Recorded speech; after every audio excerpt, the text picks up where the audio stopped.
Another lovely day here in Surrey, and to my Defender 110 that I've owned for approaching 2 years now, believe it or not. And I really don't know when the time has gone. But I thought now could be a good time to do a little video just going through perhaps the 5 things that if you're new to Defender ownership or you're looking at getting into one of these, you should probably know about. Now, first of all, before we even get started, you will become a self-trained, fully qualified mechanic as soon as you buy one of these things. My toolbox is bulging. Secondly, you will become on first name terms with most of the staff at the hospital. The amount of skin grafts I've had trying to prise things off this, it's a complete animal, and she definitely bites. Now, first of all, this one should come as absolutely no surprise. These things are not comfortable. There's no room in them, especially if you're a bit taller. I'm about 6'1" with my heels on, and yeah, my knee kind of catches on here. Most annoying thing is my elbow. There's nowhere to put your elbow in these things. You're just like driving along like this. You can drive with the window down. That's one solution, but in the winter you do get a slightly cold elbow. But you know what? You learn to live with it.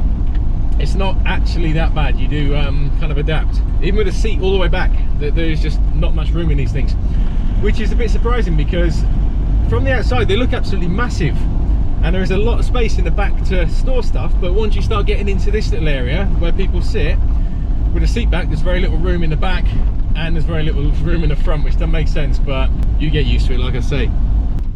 Now, Defenders are also very slow. Not this one. This isn't like LS3 V8 fast by any means, but it's nippier than most.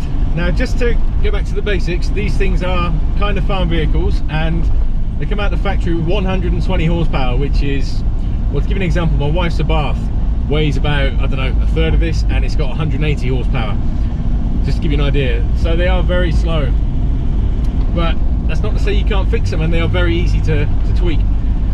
This one's actually been tuned by a company called Empire Tuning. The guy that owns it, Gareth,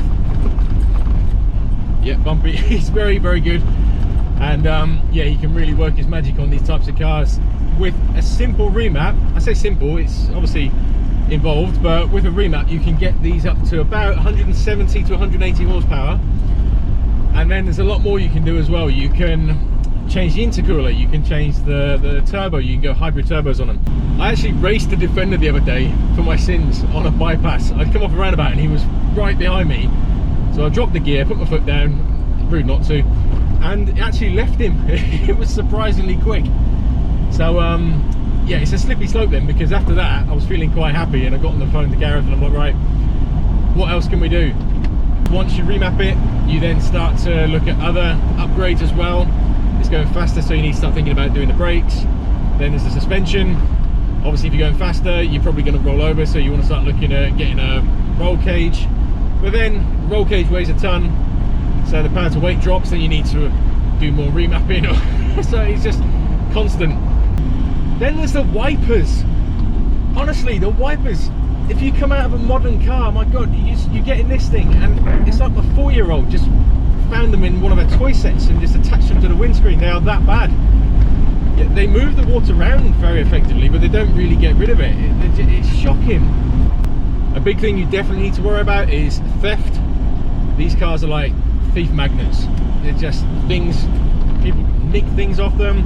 Even worse, they nick the entire car. And yeah, you need to definitely go through quite a comprehensive security upgrade when you buy one of these things. I've got layers of security on this. That's probably the best advice I can give you. Don't just think you can put a tracker on it and be done. You just need to make life difficult for thieves, so stop them from just taking things off them, like the doors. I hate cyclists that cycle alongside each other. I know they're allowed to, but there's simple security upgrades, like you can get removable steering wheels, you can get pedal boxes. More cyclists, definitely upgrade the security on these things for your own peace of mind. Then you can sleep. Best bit of security is if you got into the car, park it behind this one on your drive. That's going to stop them 100% Then there's the club that you involuntarily become a member of as soon as you buy a Defender. It's full of absolute nutters. Everyone waves at you as long as you're in a Defender, but just like random Defender runners, everywhere you go you're getting waved at and people want to talk to you. The nice bit is that people do kind of let you out at junctions a lot more than that, but just be ready to get waved at everywhere, get flashed at. not like, you know, that type of flashing, but actual flashing. It's a bizarre little club. It's nice though. It does give you this kind of sense of community, which is nice. But yeah, you just get waved at randomly by people. I've done a video on the kind of rules, because there are rules to Defender waving. You can't just be waving at everyone.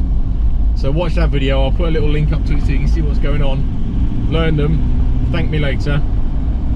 I have no idea where I am, by the way. I'm just driving around like a madman in my Defender, which is what most people do in Defenders, to be fair.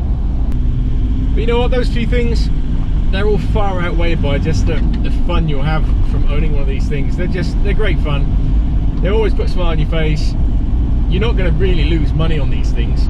I think depreciation is well and truly gone on these now. They're just going up in value.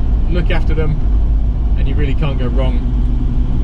So I hope you enjoyed the video. If you did, please consider subscribing, give the video a thumbs up, drop a comment, and I'll see you soon.